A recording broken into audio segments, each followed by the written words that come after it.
귀한 찬양 감사합니다.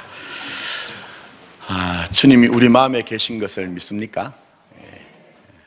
우리의 삶의 현실, 몸의 현실과 상관없이 주님은 우리와 연합하여 우리에게 믿음으로 역사하십니다. 본격적으로 사도신경 들어가기 전에 서론격으로, 개론격으로 지금 이제 좀 한 번 더 살펴보려고 합니다. 지난주에 사도신경의 출발은 이제 나는 믿습니다 하는 끄레도라는 말에서 출발했다, 그렇게 말씀드렸어요. 그래서 믿음이란 무엇인가? 이 끄레도란 말이 꼬르, 심장이란 말하고, 그 다음에 도라는 말에서, 이 도란 말은 드린다, 그 다음에 고정한다, 의지한다, 이런 뜻이 있다고 얘기를 했어요.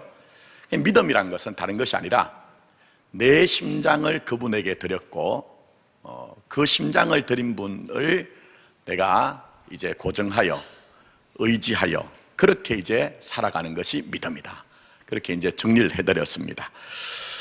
지난 한 주간 뭐 이런 일 저런 일이 여러분에게 있었겠죠. 근데 그 가운데서도 여전히 내 삶을 주님께 드렸기 때문에 주님을 의지하고 주님께 고정되어 사신 줄 믿습니다. 그런 믿음이 있는 교회가 되면 좋겠고요, 또 그런 믿음이 있는 우리가 될 때 우리는 분명히 최종의 승리가 우리에게 있는 줄 믿습니다. 자, 오늘 이제 사도신경을 이제 본격적으로 강의하기 전에 말씀드린 것처럼 좀 개론 성격으로 말씀드린다고 그렇게 이제 이미 말씀드렸어요. 근데 사도신경을 강의한다, 이건 뭐 그렇게 쉬운 일은 아닙니다. 목회자들이 사도신경을 설교하는 경우가 종종 있긴 있지만 많은 사람들이 그렇게 하지 않습니다. 왜냐하면 그 이유 중에 하나가 우리가 매주마다 사도신경을 고백하다 보니 우리가 잘 안다고 생각을 해요. 잘 아는 것을 설교하는 것은 참 어렵습니다. 그래서 사도신경을 뭐 이렇게 설교하는 것이 쉽지가 않다는 것이죠. 그러나 제가 사도신경을 이렇게 다루고자 하는 이유가 있습니다. 그것은 목사의 걱정이 있기 때문에요. 목사의 어떤 면에서는 염려가 있기 때문입니다. 다른 것이 아니라 이 시대가 정말 사사기와 같은 시대예요. 전부 다 자기의 소견에 좋은 대로 믿고 있는 시대입니다. 특히 유튜브라든지 또 온라인상의 많은 정보들이 떠다니고 있습니다. 여러분, 손가락 하나만 까딱하면요, 여러분들이 알고자 하는 지식을 전부 다 검색할 수 있어서 그것을 듣기도 하고 보기도 합니다. 물론 순기능은 있어요. 정보의 어떤 면에서 독점이 이루어지지 않습니다. 지식이 보편화된 그런 이제 순기능이 있습니다. 그러나 또 하나 아주 역기능이 있는데요, 그것이 뭐냐면 오늘 이 시대는 거짓 교사들이 너무 많아요. 왜곡된 것을 전하는 사람들이 얼마나 많은지 모릅니다. 그런데 그런 일들을 많은 성도들이 영적 분별력을 가지고 우리가 듣고 보지 못하기 때문에 때로는 왜곡된 어떤 내용들, 지식들을 받아들임으로 신앙이 굉장히 병드는 경우가 있더라고요. 특히 사도신경도 그렇습니다, 여러분. 제가 보니까 사도신경에 대해서 정통적인 바른 신앙을 가진 사람들은 많이 올리지 않아요. 근데 꼭 이상한 그런 이제 논리를 가진 사람들이 얼마나 많은 것들을 영상을 올려놓는지 모릅니다. 사도신경은 잘못됐다, 사도신경은 잘못됐다, 심지어는 사도신경은 사단이 만든 것이다, 또 사도신경을 고백하면 지옥을 간다고 이상한 얘기를 하는 사람들이 많이 있더라는 거예요. 근데 왜 그런가? 다른 것이 아닙니다, 여러분. 이 역사적인 교회가 고백한 신앙 고백이 얼마나 소중한지를 모르기 때문에 그런 엉뚱한 얘기, 왜곡된 얘기를 마치 진리인 양 그렇게 외치는 사람이 많이 있다는 거예요. 그래서 우리의 신앙이 좀 온전하고 건강하기 위해서는요, 기독교는 철저하게 역사적인 종교란 것을 이해해야 됩니다. 기독교는 철저하게 역사적인 종교란 것을 이해해야 됩니다. 기독교가 어느 날 갑자기 하늘에서 뚝 떨어지거나 땅에서 솟아난 것이 아니고 역사 공간에서 교회가 존재하면서 그 역사 공간 안에서 교회는 수많은 비진리들과 피 흘리기까지 싸웠어요. 그러면서 복음의 진리를 지켜내었어요. 그 복음의 진리를 지켜내기 위해서 노력했던 그 내용이 뭐냐면 바로 많은 신앙의 고백들입니다. 특히 교회 안에도 여러분, 교회는 천국이 아니에요, 여러분. 교회도 얼마든지 죄가 있을 수가 있습니다. 교회도 얼마든지 비진리가 있을 수 있어요. 예? 그게 바로 우리의 몸의 현실, 삶의 현실인 것이죠. 근데 이런 교회 내에서 우리가 죄와 악이 우리가 발견될 때 그게 눈 감지 아니하고 교회는 말씀드린 것처럼 피 흘리기까지 싸웠어요. 그래서 사도신경, 또 아다나시우스 신앙 고백, 니케아 신조. 원래 이제 전통적인 교회는 세례를 받을 때 니케아 신조로 고백합니다. 제가 뭐 한번 해봤더니 아직 익숙하지 않은 것 같아서 그렇게 하지 않습니다만, 니케아 신조라든지 또 콘스탄티노플 신경이라든지 이런 것들, 많은 믿음의 고백들이 탄생했는데 그게 전부 다 비진리와 싸우는 과정에 믿음을 온전하게 지켜낸 것입니다. 자, 그런 점에서 여러분, 해 아래 새 것이 있던가요? 해 아래 새 것이 있습니까? 해 아래 새 것은 성경에서는 없다, 이렇게 판정을 하고 있어요. 그래서 오늘날 교회들이 겪고 있는 수많은 문제들은요, 지금 우리만 겪고 있는 게 아니에요. 과거 역사 공간에 존재했던 수많은 교회들도 여러 가지 문제와 난제 속에 그들이 쌓여 있었는데, 그럴 때마다 그들이 그 믿음을 붙들고 온전하게 섰던 것입니다. 그러면 오늘날도 우리가 정말 주님의 심장에 있는 교회, 우리가 건강하고 온전한 교회를 세우기 위해서는 과거의 교회들로부터 많은 교훈을 얻어야 돼요. 그래서 우리는 사도신경을 익숙하다고 하여 다 안다고 생각하지 말고요, 익숙하다고 하여 내가 다 안다고 생각하지 말고 좀 새로운 마음을 가지고 여러분들이 잘 좀 따라와 주셨으면 좋겠습니다. 그래서 우리의 교회도 우리의 신앙도 반듯하게 세워진 신앙, 그 위에 우리가 기초를 둔 교회와 우리의 신앙의 삶이 되었으면 좋겠다는 것입니다. 자, 오늘 본문을 보시면요, 굉장히 중요한 본문이에요. 성경 66권 중에 어디 하나 중요하지 않은 본문이 있겠습니까마는, 성경에서 직접적으로 교회라는 말이 사용된, 직접적으로 교회라는 말이 사용된, 언급된 그런 이제 중요한 본문입니다. 자, 본문의 구조는 이렇습니다. 우리 주님이 공생애를 결산하시고 이제 구속사역의 최종적인 목적인 십자가를 향해 올라가십니다. 그 십자가의 죽음을 앞두고 어떤 면에서 의도적으로, 계획적으로 제자들을 빌립보 가이사라로 데리고 가신 것 같습니다. 자, 왜 그러면 굳이 주님께서 빌립보 가이사라로 제자들을 데리고 가셨을까요? 신앙을 점검하기 위해서요. 신앙을 진단하기 위해서요. 그것을 이해하기 위해서는 우리가 이 빌립보 가이사라라는 도시가 어떤 도시인지를 좀 알아야 됩니다. 근데 제가 이미 전에 한번 빌립보 가이사라에 대해서 설명을 드렸어요. 그래서 다시 한번 길게는 언급하지 않고 간단하게 말씀드리면요, 이 빌립보 가이사라는 헤롯, 성경에는 헤롯이 여러 명 나옵니다. 근데 이 빌립보 가이사라는 원래 로마의 황제인 가이사 아구스도가 대헤롯 있죠, 대헤롯. 그러니까 예수님이 태어나셨을 때 그때 베들레헴 지경의 2살 아래의 아이들을 전부 다 도살하고 척살하고 학살했던 그 왕이 있습니다. 그에게 선물로 준 도시예요. 근데 이 대헤롯 왕이 죽고 난 이후에 그의 아들 빌립이 이 도시를 받아가지고 아주 크게 확장을 했습니다. 대단하게 확장을 했습니다. 자, 그러면서 도시의 이름을 이제 개명을 합니다. 어떻게 개명을 하느냐?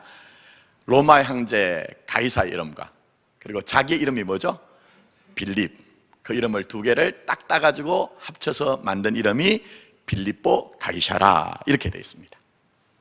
자, 그런데 로마가 어마어마한 영토를 점령하고요, 거기에 있는 수많은 도시들 가운데 가이사라는 그 이름의 명명을 하도록 허락한 도시는 함부로 허락하지 않았습니다.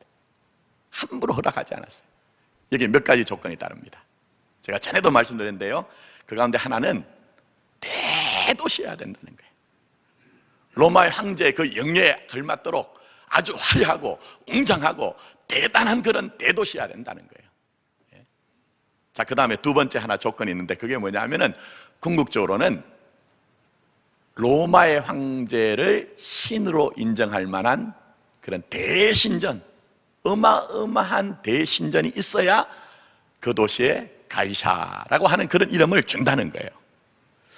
자, 그렇다고 하면 이런 어떤 배경 속에서 주님께서 너희는 나를 누구라 하느냐 하는 것은 간단한 문제가 아니겠죠, 여러분. 굉장히 주님께서 의도적이고 계획적으로 제자들을 거리로 데려간 거예요. 그리고 이 도시에서 베드로가 주는 그리스도시요 살아계신 하나님의 아들입니다 라고 고백할 때 주님이 크게 칭찬을 하시고, 너는 베드로라, 너는 반석이라, 너는 베드로라, 내가 이 반석 위에 내 교회를 세우려니 음부의 권세가 이기지 못하리라고 하신 것은 굉장히 우리의 신앙에서 중요한 의미가 있다는 거예요. 자, 그럼 그것이 무슨 의미가 있을까요?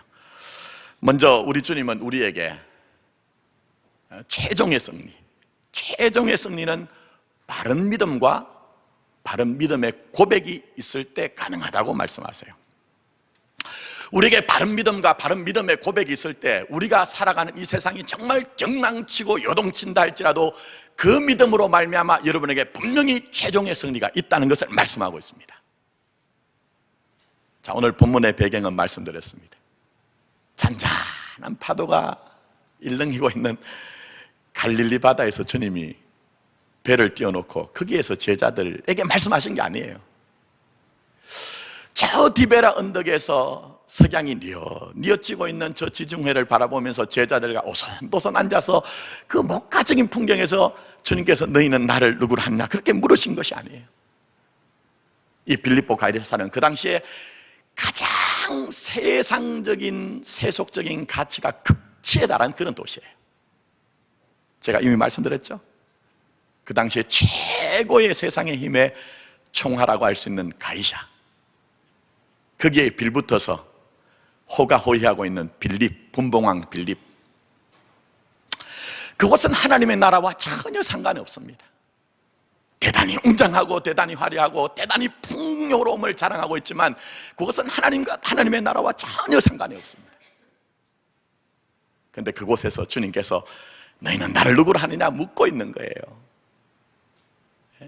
3년 전에 주님을 만났을 때 가족도 뒤로 하고 배도 버려두고 그렇게 나를 따르라 하실 때에 3년 동안 주님을 따라서 동가숙 서가식을 하면서 때로는 사람들의 조롱과 비난을 받으면서도 그렇게 쫓아다닌 그 제자들에게 너희는 나를 누구로 하느냐, 이 화려하고 웅장하고 대단히 그렇게 번성한 이 도시 한복판에서 너희는 나를 누구로 하느냐. 여러분 아시다시피 예수님의 제자들 대부분은 저 갈릴리의 시골 촌떡입니다. 시골 촌떡이에요. 이들이 이 빌립보 가이사라에 왔을 때 그 어마어마한 도시를 보고요, 자기 자신이 굉장히, 제가 생각할 때는 초라하게 느껴졌을 것 같아요.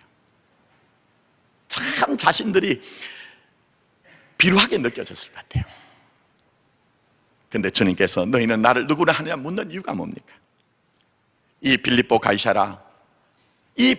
가이사라로 우리에게 상징이 되어지는 그 어마어마한 풍요로움과 화려함으로 치장한 세상의 영광에 대해서, 그 세상의 영광에 대해서 주눅들지 않고 당당히 맞서면서, 그리고 결국 우리가 때론 연약하여 쓰러지는 것처럼 보인다 할지라도 최종의 승리가 누구에게 어떻게 주어지는지를 우리에게 똑똑히 주님께서 보여주신 사건이 이 사건이라는 거예요. 여러분,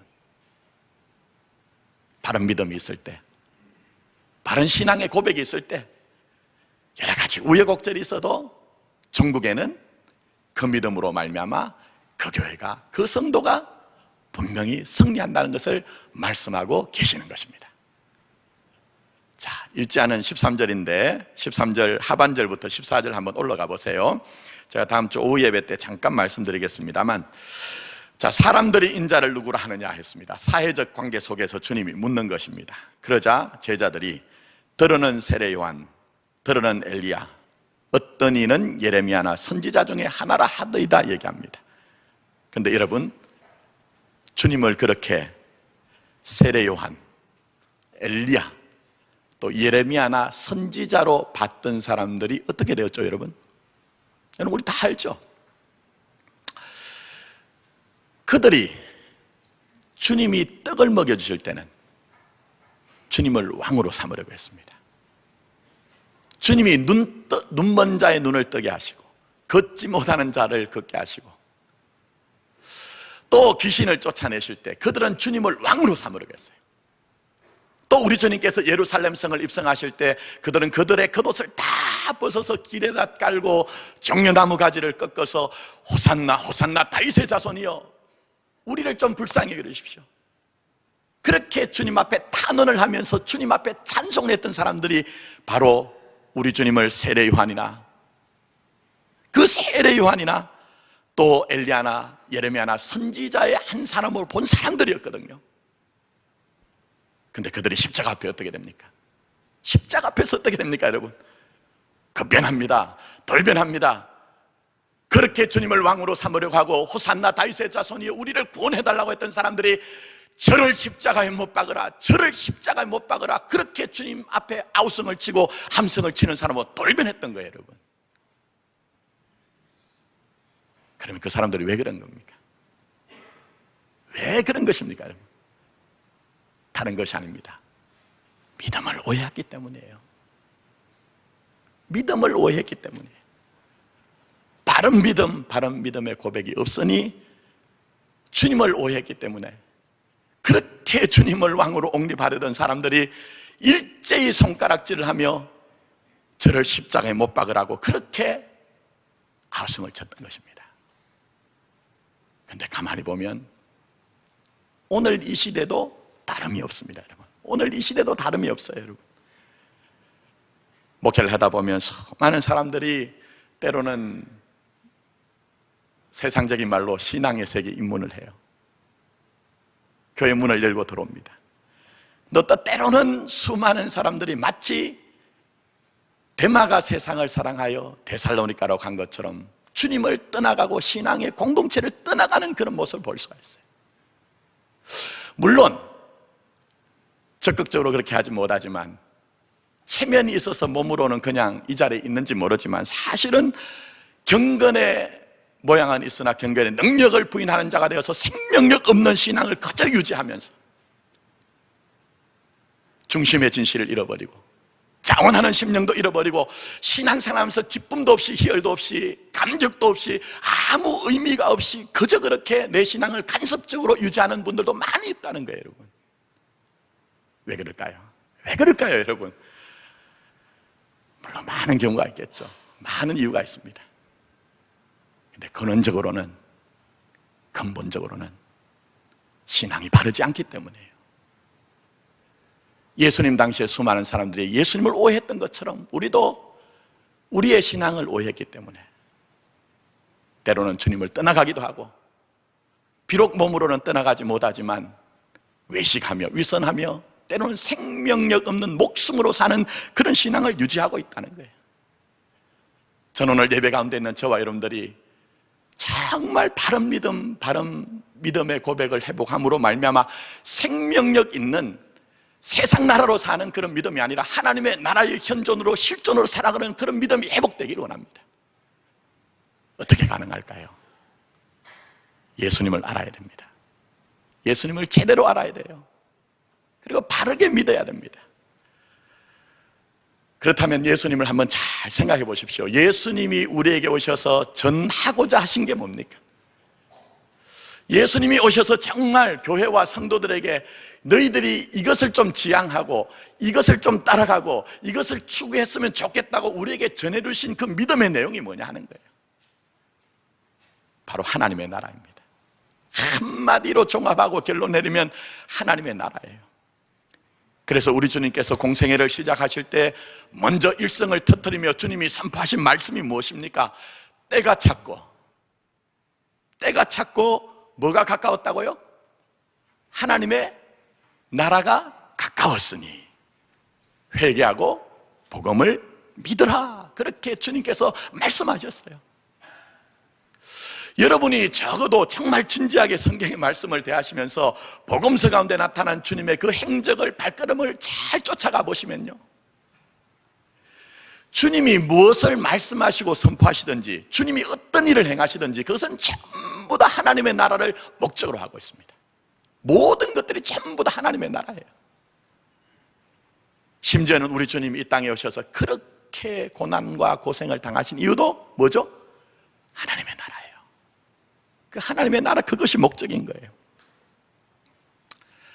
그런데 우리는 많은 경우에 예수님 당시의 사람들처럼 때로는 우리가 그 사람들이 떡을 달라고 했던 것처럼, 우리가 원하는 것을 이루어줘야 됩니다라고 고집했던 것처럼, 우리가 그렇게 주님을 오해하고 따랐기 때문에 때로는 실족하고 실망하며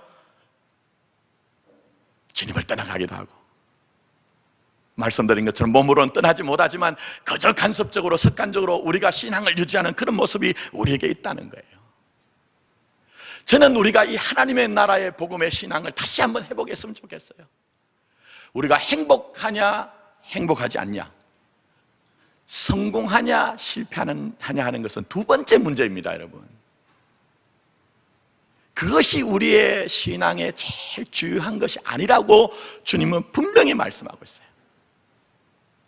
내 삶의 모습이 어떻든, 내 형편이 어떻든, 우리는 하나님의 뜻이 하늘에 이루어진 것처럼 이 땅에 있는 우리에게 하나님의 나라가 임하기를 원하는 그 소원과 갈구와 그 몸부림을 가지고 살아야 되는 것이 바로 진정한 믿음인 것입니다. 저는 우리 교회나 오늘 예배를 드리시는 여러분들이 이 하나님의 나라의 신앙을 회복함으로 말미암아 어떤 일에서든지 최종적인 승리가 있는 여러분의 삶이 되기를 예수님의 이름으로 축복합니다. 그런데 오늘 본문을 잘 보시면요, 조금만 확장해서 보시면 주님께서 하나님의 나라를 위해서 두 가지를 말씀하세요. 꼭 정리를 하십시오. 오늘 두 가지를 말씀하세요. 하나는 십자가입니다. 오늘 말씀을 잘 보시면 주님께서는 십자가를 얘기하십니다. 저도 마찬가지고 여러분도 마찬가지지만 우리가 살아가는 이유가 사실은 행복하기 위해서 살아갑니다. 물론 그 행복하기 위해서 산다는 것이 문제가 있다는 것은 아닙니다. 그러나 우리 주님은 잘 한번 보시면 결정적인 순간에 십자가를 말씀하세요. 왜 주님께서 십자가를 말씀하실까요? 오늘 본문을 한번 잘 보세요. 십자가만이 하나님의 나라가 우리 가운데 임하게 하는 유일한 방법이기 때문에요. 우리가 그렇게 찾고 있는 그 행복, 우리 지금껏 살아보면서 정말 파랑새처럼 그 행복을 찾아봤잖아요. 그런데 그 하늘의 행복을 진짜 담보해내는 것은 십자가 이외에는 다른 길이 없기 때문에 주님께서는 지금 이 본문의 사건 속에서 십자가를 말씀하시는 거예요.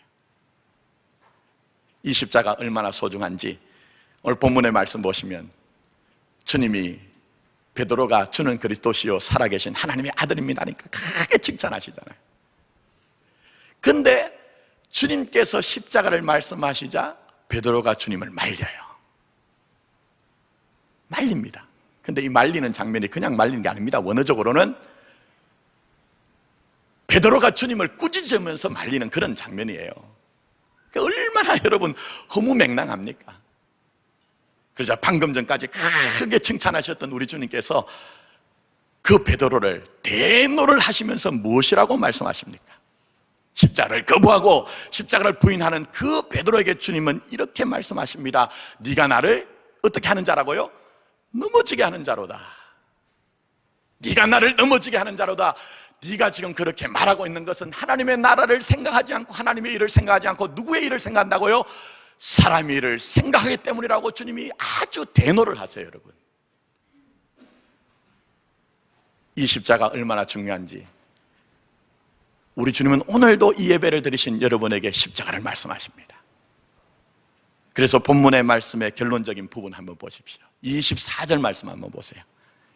24절 말씀 보시면 누구든지 나를 따라오려거든, 누구든지 나를 따라오려거든 자기를 부인하고 그 다음에 뭐라고 했습니까?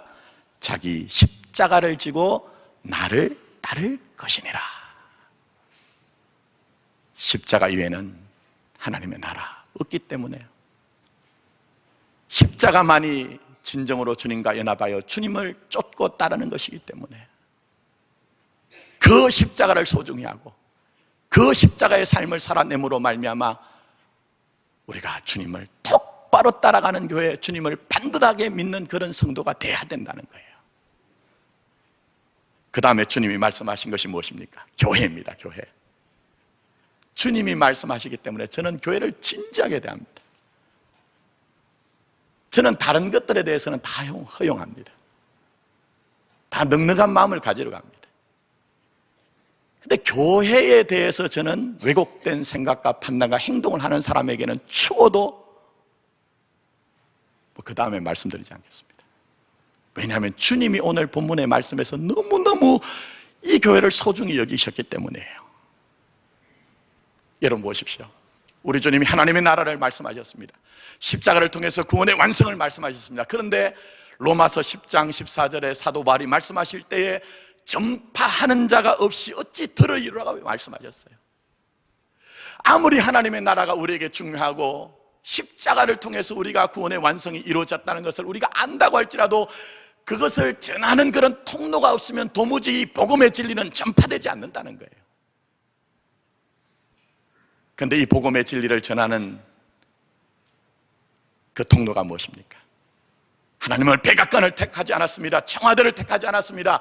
저 건너편에 있는 그 여의도에 있는 국회의사당이나 저 재벌들을 택하지 않았어요. 때로는 작은 일에 흔들리고 때로는 그렇게 연약하게 보이는 그런 교회일지라도 이 교회를 주님께서 하나님의 나라의 복음과 주의 십자가를 통한 구원의 복음의 진리를 전하는 통로로 삼으셨다는 거예요, 여러분. 그래서 저는 교회를 진지하게 생각하는 거예요. 교회를 아주 심각하게 생각하는 거예요. 주님이 너무너무 소중하게 여기시기 때문에. 그리고 더 나가서 주님이 말씀하십니다. 이 반석 위에 누구의 교회죠? 말씀 한번 보세요. 이 반석 위에 내 교회를 세우겠다는 거예요. 주님의 교회예요, 여러분. 오해하지 마세요. 착각하지 마세요. 여기 있는 김 목사의 교회가 아니에요, 여러분. 여기 예배드리는 어느 누구의 교회도 아니라는 거예요. 어느 누구의 교회도 아니라는 거예요. 제가 앞에 있던 심우하던 교회 얘기를 좀 잠깐 하면요, 주일학교가 굉장히 활성화돼서 그 앞에 있는 학교 애들이 많이 나왔습니다. 정말 주일학교에 많이 나왔는데요, 그 학교에 있는 애들이요, 저희 집 애들한테 하는 얘기가 뭐냐면요, 승현아 너는 좋겠다. 저희 애가 아니 왜? 그러니까 너희 아빠가 그 교회 주인이잖아. 땅도 넓고 건물도 있고 사람도 많은데 너희 아빠가 주인이잖아. 교회 안에도 말로는 표현하지 않지만 그 오해를 하고 있는 분들이 정말 많이 있더라고요. 정말 많이 있어요. 통탄할 정도로. 제가 아파하는 것 중에 하나가 나의 모습 속에, 우리의 모습 속에 주님의 교회인데 그 주님의 교회를 자기 것으로 오해하는 목사들을 볼 때마다, 성도들을 볼 때마다 심장이 찔리고 온몸이 갈기갈기 찢겨나가는 것 같은 아픔을 느낍니다. 사랑하는 여러분, 주님이 세우신 그 교회는 주님의 교회라는 반듯한 믿음이 있을 때 음부의 권세가 이기지 못하리니, 바른 믿음이 있어야 음부의 권세를 이길 수 있어요. 바른 믿음이 있어야 이 땅에서 풀면 하늘에서 풀리고, 바른 믿음이 있어야 이 땅에 묶이면 하늘에서 묶이는 천국의 열쇠를 가진 믿음이 될 수가 있는 것입니다. 저는 오늘 예배를 드리시는 저와 여러분들이 바른 믿음과 바른 믿음의 고백을 통해 우리 비록 연약하고 때로는 삐뚤빼뚤한 길을 갔던 베드로와 같은 모습이 있을지라도 결국은 최종의 승리가 이루어진 베드로와 교회처럼 이 믿음으로 말미암아 최종의 승리, 궁극적인 승리를 향해 나가는 저와 여러분 되기를 예수님의 이름으로 축복합니다.